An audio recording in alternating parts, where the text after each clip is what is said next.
Ladies and gentlemen, welcome to the Computer Science and Engineering Workshop. This is your host, Ottoman speaking. And in today's video, we're going to be starting a new series called Linked Lists in C Programming. This is going to be the first installation of the series. We're going to be talking about the basic structure of a linked list in this video. And before we begin, I just want to say that to be able to understand the concept, you need to be familiar with what pointers are and what they exactly do and how we use them in C programming. Otherwise, it's going to be a bit difficult for you.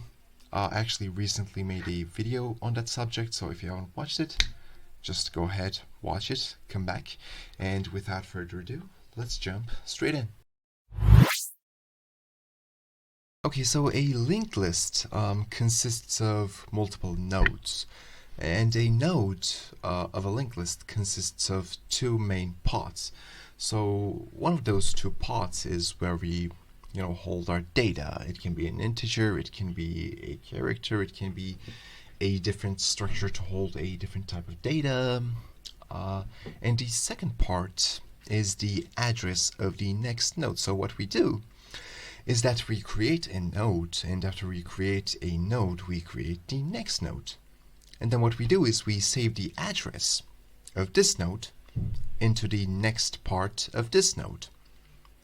And so on and so on. So in data structures, there are three types of linked lists. So the main one we're going to be talking about in this series is going to be the singly linked linked lists. There's also a type called doubly linked lists, and then circular linked lists. I believe there's actually this type of linked list that's called doubly circular linked lists, but that's just a combination of the prior two.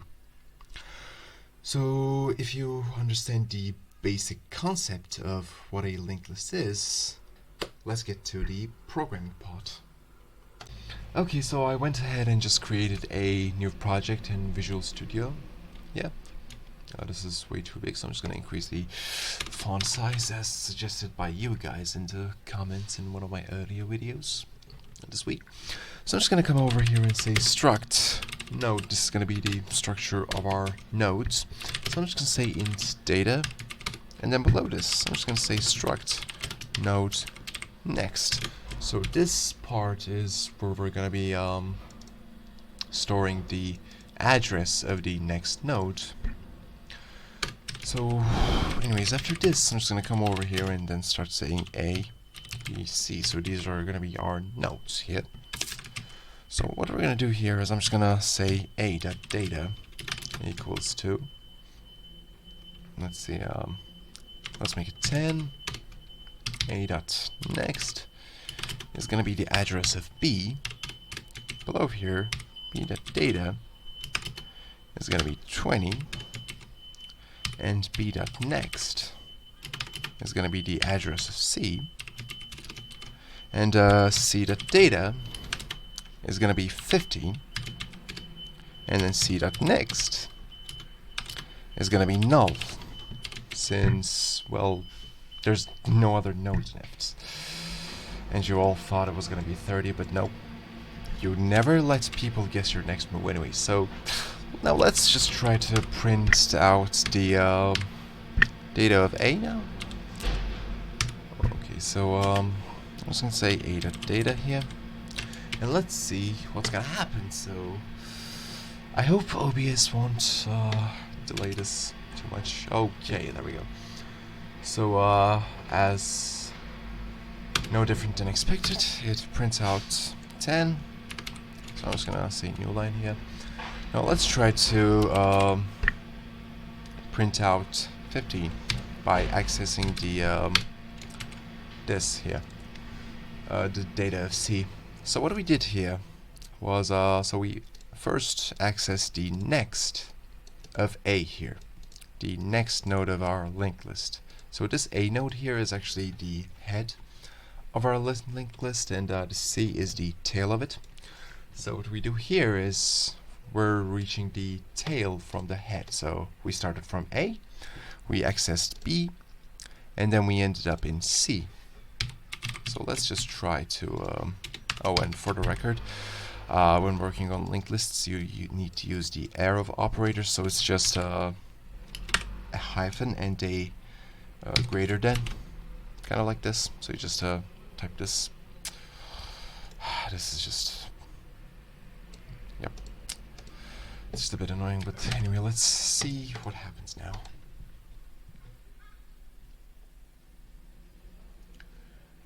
And as no different than expected, we print out 15. Now let's just try to change that 15 to 30 by accessing it from the linked list here. So we're just going to say a.next, arrow next, and I'm just going to say data, and it's going to be 30. So we should also do actually just when you actually, let me just show it real quick. So when you just say dot and then come to the variable here, it just converts it to an arrow automatically. It's beautiful. It's a really good ID. I totally recommend it. So now let's try to see what happens now. And again, wait, what? Did I do something wrong here? Oh, we're storing 30 here. I was supposed to say data. So sorry, that's my bad here. And yeah, let's come over here and see what happens now.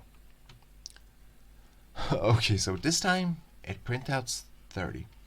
So anyway, these were the basics of linked lists. So I'm gonna make different installations in this series, mostly with operations on linked lists. I also plan to do videos on different types of linked lists, namely doubly linked lists and circular linked lists. They're not really that difficult. They're slightly different, but they're still important to know and rather useful. So anyway, that was it for today's video. If you guys liked the video, found it educational, useful, helpful, or at least enjoyable by any means, please make sure to like and subscribe to my channel, and see you guys in the next one.